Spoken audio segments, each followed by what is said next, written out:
So what's up guys, ngayong araw ay nandito ako sa daan at nadaanan ko sila sir na nag-aayos ng kalsada. Temporaring pag-aayos nila, pero malaking bagay para sa amin na mahabal-habal na nagmumotor dito sa daan na to ay kahit ganyan lang yung ginagawa nila, nagbubungkal ng lupa at naghahakot ng bato para ilagay sa mga parting lupa na dinadaanan ng tubig, sinisira ng tubig.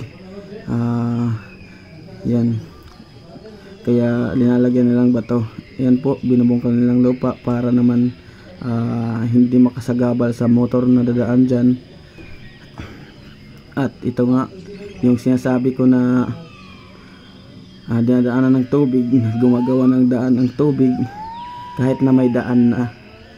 So yun, yan, apak-apak pa para namang lulubog yan na bato, aapakan lang niya. So ayun guys, maraming salamat po sa inyo mga sir. Para sa amin na nagmumotor at naghahabal-habal ay malaking bagay na rin para sa amin na maginhawa kahit konti lang yung aming dadaanan para papunta sa Santo Niño. Ito pala yung daan na papunta sa Barangay Santo Niño na sakop ng Mutsong Samar, kung saan ay ang daan ay sinimulan pero hindi pa natapos.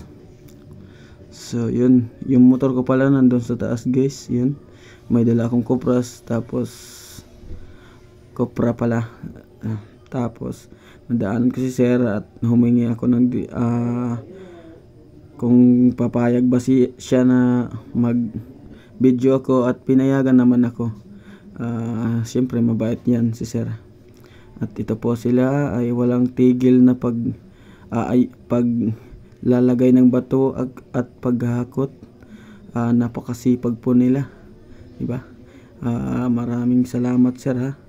So ayun guys, kahit mainit nga ay tuloy-tuloy pa rin ang kanilang paghakot ng bato at inalagay nila sa mga bakong-bako na lupa.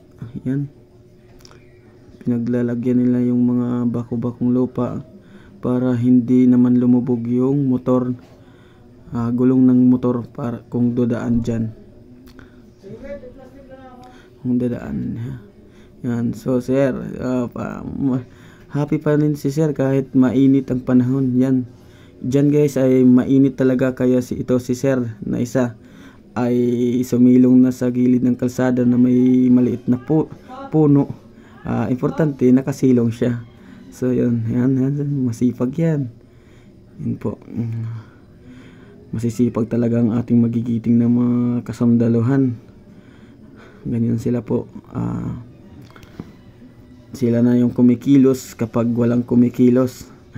Pero hindi ko naman sinasabi na walang kumikilos. Talagang ginawa lang talaga nila, taos pusong ginawa nila na ayusin yung kalsada para sa aming nagmumotor, para maging maganda ang daan. So maraming salamat po.